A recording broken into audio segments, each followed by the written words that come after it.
Okay,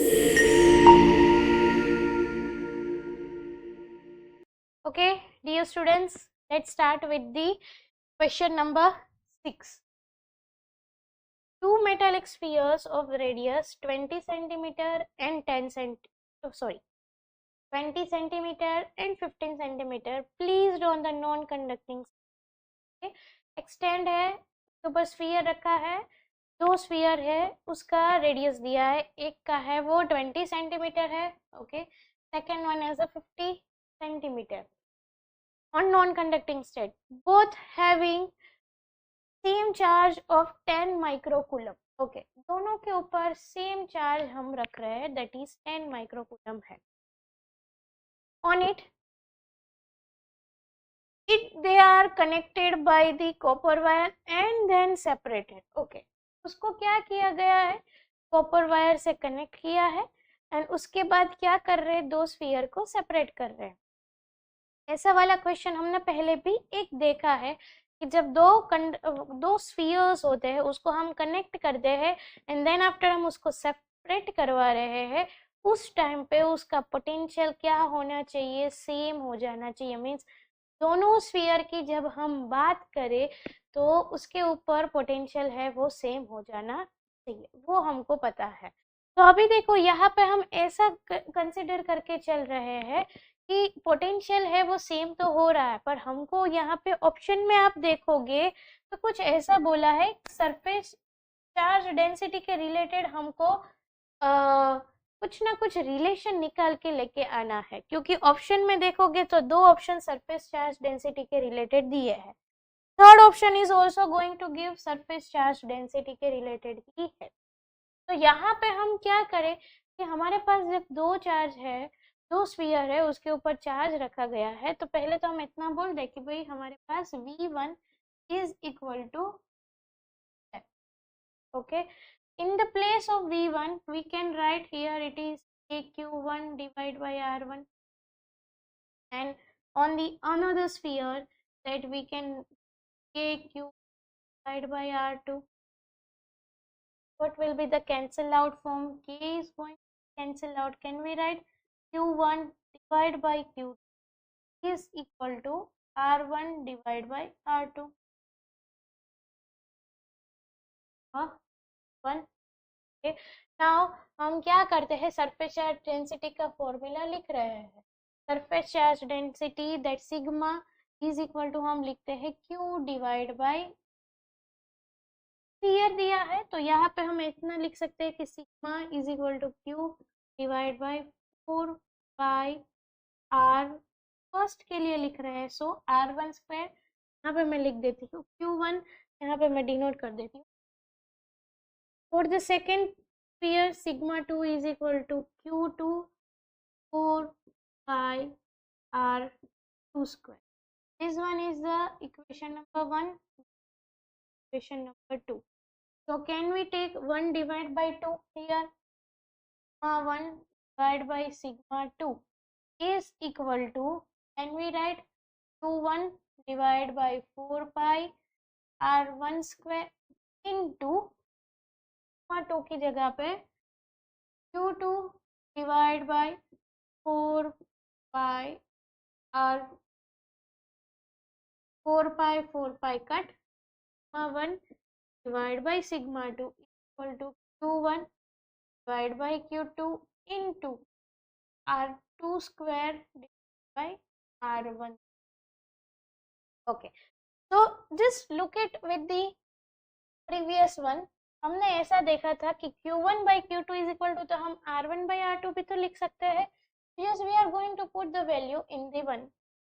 sigma 1 by sigma 2 के अंदर हम रख देते हैं.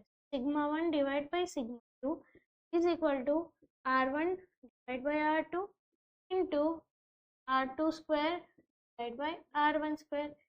R1 is cut, R2 is cut, so can we write sigma 1 divided by sigma 2 is equal to R2 by R1. In the general form, can we write sigma is inversely proportional to R? Means जिसका radius ज्यादा होगा उसके ऊपर surface charge density कम होना चाहिए, जिसका radius कम है उसके ऊपर सरफेस चार्ज डेंसिटी क्या होना चाहिए, ज़्यादा होना चाहिए। Means R is more and sigma is less, R is less will be।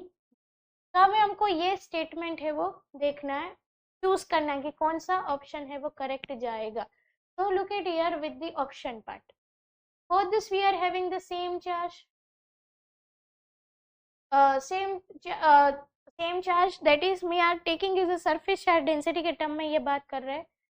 The surface density on the sphere of radius 20 centimeter is more. Okay, the surface density on the sphere of the radius 20 centimeter is less, and the both sphere having the same surface density. Okay, now look at here, जब ऐसा बोला जाता है आप लोगों को कि आपको ये पता था कि R1 है वो आपका 20 सेंटीमीटर है एंड R2 है वो आपका 15 सेंटीमीटर, तो हमने अभी कंक्लूजन निकाला कि जिसका रेडियस ज़्यादा उसके ऊपर सरफेस चार्ज डेंसिटी कैसा होना चाहिए, कम होना चाहिए। तो यू कैन सी यहाँ पे हम देखें तो 20 सेंटीमीटर है वो ज़्यादा रेडियस है, तो उसके ऊपर कम सरफेस चार्ज डेंसिटी होना चाहिए। तो option C is the correct one. Again I am going to repeat this sentence, the surface density on the sphere of radius 20 centimetre is less. क्यों? क्योंकि उसका रेडियस है वो ज़्यादा है, सरफेस चार्ज डेंसिटी कम होना चाहिए। तो hence option C is the correct one. Dear students, let's start with the question number 7. A cube of side length L has charge Q at each of its vertices. What will be the electric field at the center? We want to find the electric field at the center. So first we are going to draw a cube. Cube draw कर लेंगे। So the cube is यहाँ पे ऐसे draw कर लिया है, and on the each of the vertices हम कितना चार्ज रख रहा है, Q। Okay, so look at here, Q is Q, तो 1 2 4 5 6 7 and 8, it will be 1 2 3 4 5 6 7, it will be the 8. Okay, so how many charges, 8 corners और 8 vertices, Q हमने charge रख दिया है। At the centre we want to find the electric field. अभी ये हर एक charges की वजह से इलेक्ट्रिक फील्ड है वो जनरेट होगा, but due to this symmetry of the charge you can say electric field क्या हो जाएगा, एक दूसरे की वजह से कैंसल आउट हो जाएगा।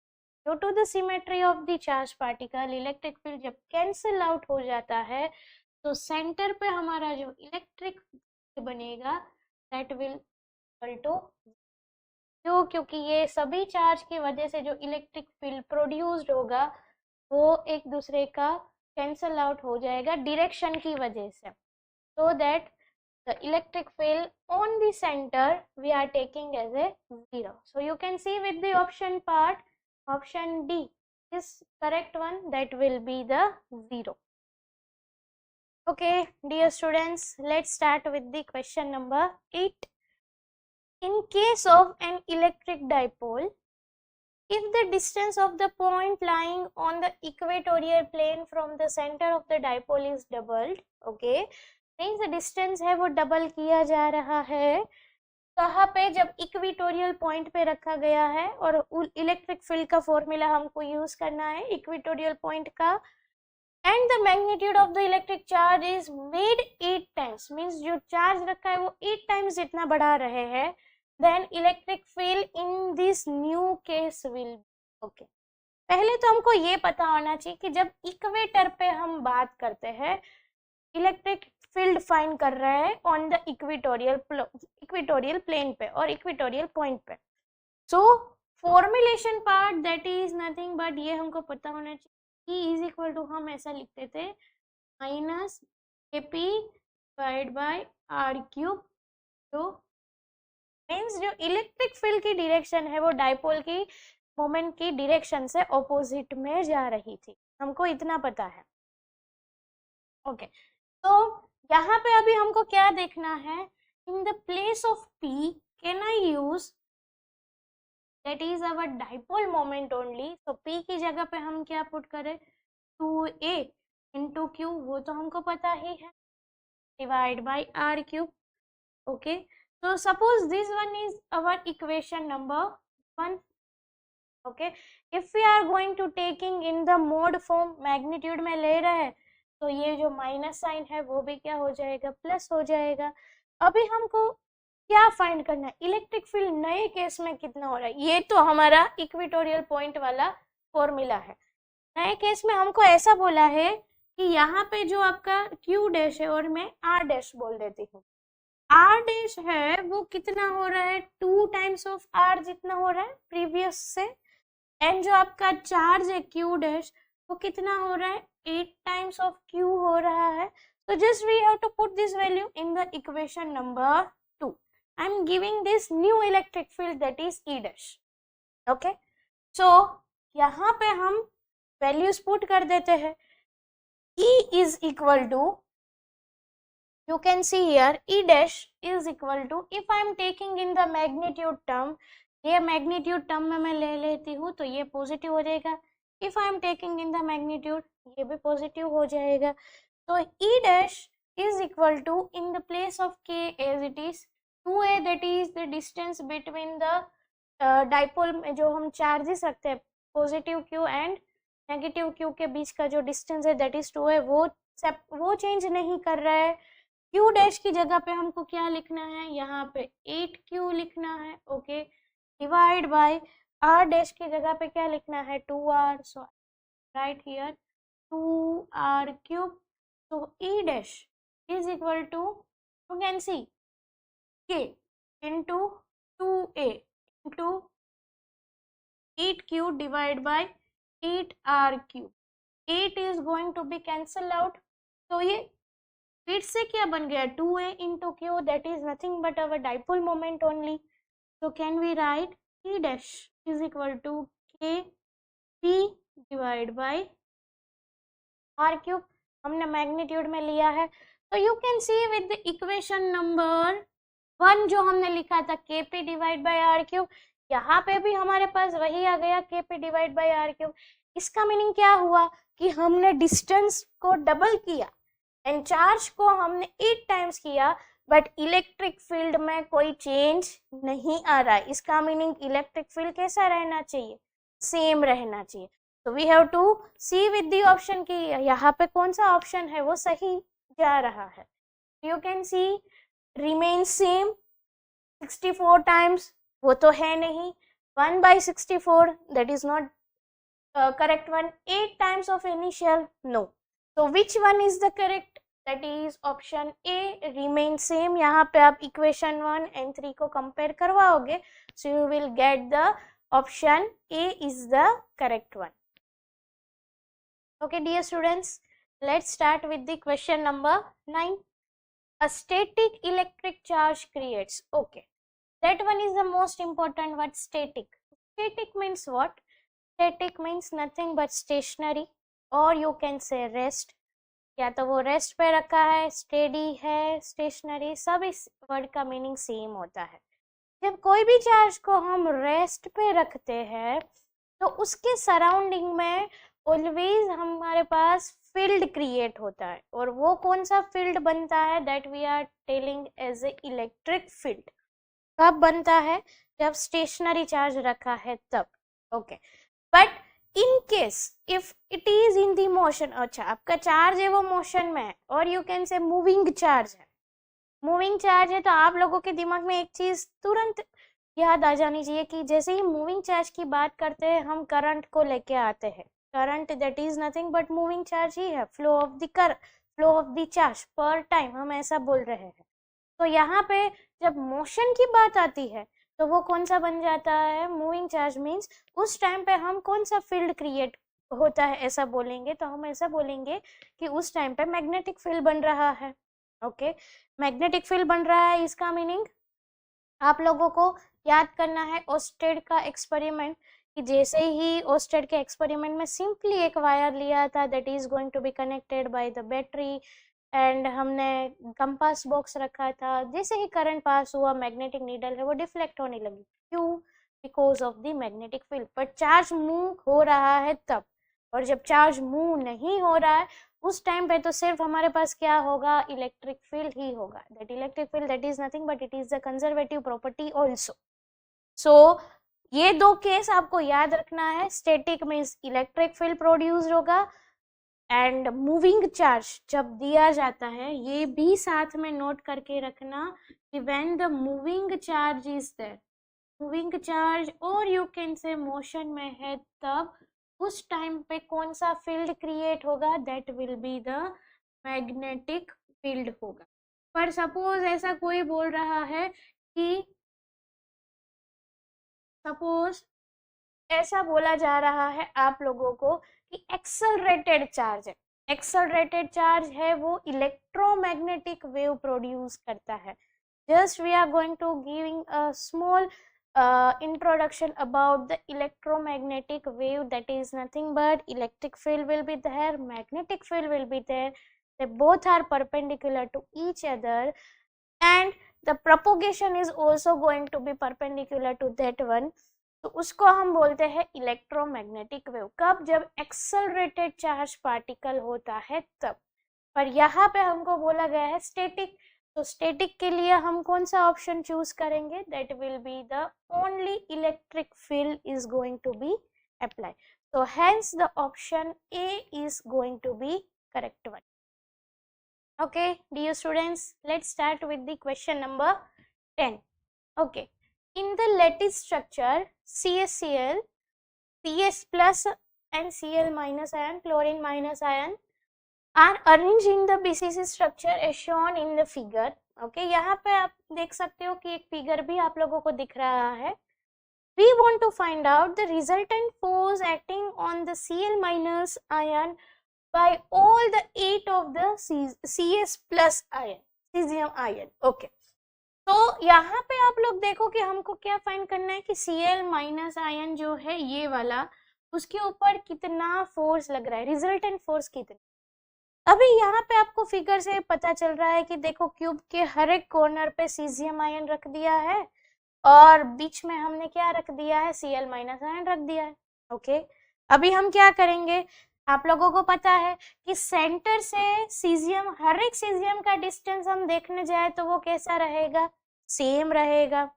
ठीक है, दूसरा पॉइंट हमको क्या देखना है कि सीजियम है वो प्लस है, क्लोरीन है वो माइनस है, तो दोनों के बीच में कैसा फोर्स लगेगा, there will be the attractive force, क्योंकि एक पॉजिटिव चार्ज एक नेगेटिव चार्ज है, वो भी सही है।